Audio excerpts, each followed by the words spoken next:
Hey you guys, Coach Liz here. All right, I'm excited to talk with you today because I actually just got back from an event in Florida where I got to visit with Dr. A and learn from him and lots of other great leaders.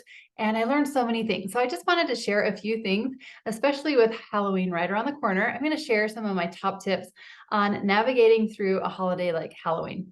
It goes right along with Element 5 in your life book.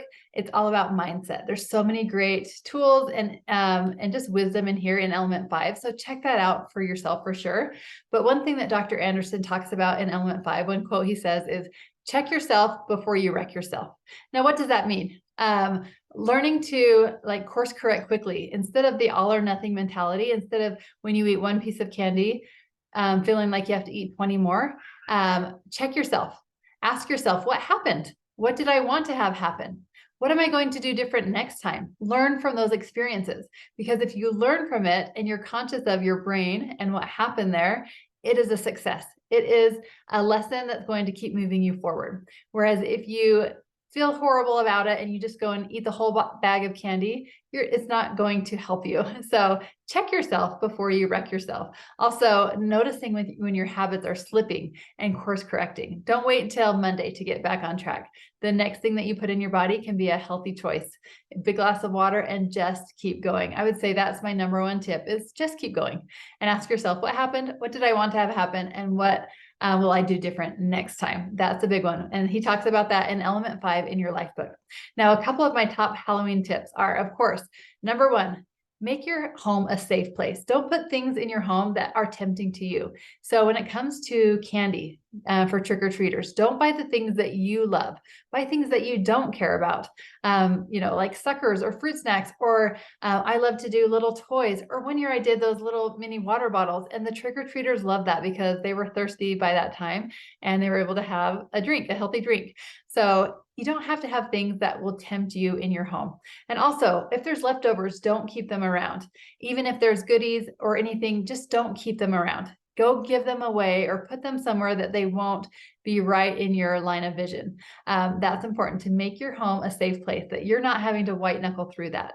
And so also, being aware of traditions that don't serve you. If you notice that some traditions that you do are not serving you and helping you move closer to your goal, it's okay to put those aside for a while or even forever and start new traditions. If it doesn't serve you to make tons of goodies and have tons of candy around, why do it? Do things that serve you and be okay with enjoying that memory of that tradition and starting a new tradition. Also, making sure that you are eating a healthy meal before you go out. If you're going out to a party or to trick-or-treaters, make sure that you've eaten your lean and green, that you're not hungry, that you've drank lots of water, you've got a good night's sleep, that you feel good, and that you have a plan going forward, that you're not just showing up and making the decisions for everything that's put in front of you. That if you've already decided to stay on track, then you do that. Or if you've decided, you know what, I'm going to have one piece of candy, and you know what candy that is, and that's your choice, and you've already been okay with that and processed that, then that's your choice. Do that and move forward. That's the biggest thing, is having a plan, remembering your why and asking you, is this worth moving backwards or getting out of fat burn? Do I want to keep moving forward tonight, or is it important to me to participate in this? So that's a big thing, is just making a plan ahead of time. And make it about the memories, not the food. Although holidays have lots of good food and goodies, it doesn't mean that it has to go in your body. You can just enjoy that other people are enjoying it. You can enjoy the people, the games, the fun, the memories. It doesn't have to be about all the junk that you can eat for that event. It can just be being in the moment. So remember that it's not about the food, it is about the memories. And then last of all, I'm going to put this in the notes below so that you can print it off and put it in put it on your fridge, but it is going to talk about food fallacies. And that's a big thing. Some questions that you can ask yourself. Ask yourself when you're first, stop, challenge, and choose, like we talked about, and then ask yourself, am I hungry? Would I eat something healthy instead of this? Am I thirsty? Because the first sign of thirst is hunger. So have a big glass of water. Am I emotional? Am I blasted? Ask yourself, is it because I'm bored or lonely or angry or stressed or tired, excited or depressed that I'm wanting this? Will this fix my problem? Will eating all of this candy fix my problem, how I'm feeling? Or is it a food fallacy? Am I feeling that I need to eat this because it's free? You don't want to waste money. Maybe it's a rare opportunity. You'll be missing out on the fun. You love food too much. That is a food fallacy. So really working through and asking yourself, do I want to waste it, like putting it in the garbage or not eating it, or do I want it to go to my waste? So just make sure that it's worth it. Also, ask yourself, how am I going to feel after I eat this, physically and emotionally? And a year from now, am I truly going to be glad that I ate that, or will it not even be like a memory? Is it going to even matter that I ate that, or am I going to be glad that I ate that a year from now, or even a day from now? And what do I want to have happen? What is my why? Is this moving me closer or further away?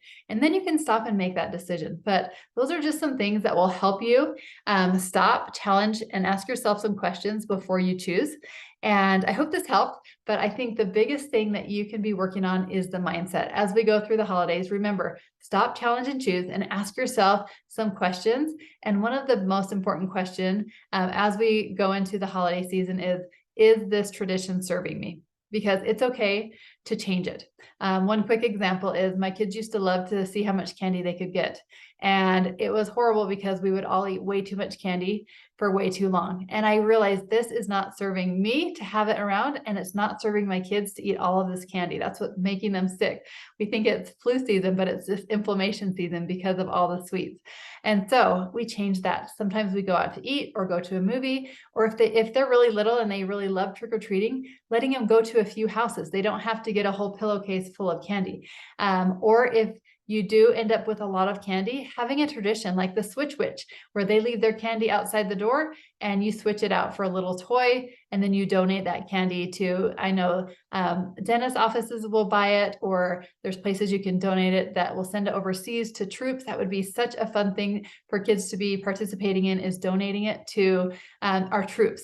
Something that they might enjoy as they are away from their families. So there's just a few ideas, but ask yourself what traditions really serve you and what things do you want to make a switch with. So have a great week. Don't forget, check out Element 5 this week. It's really going to help you to just be more mindful as we go into this holiday season. Have a good week.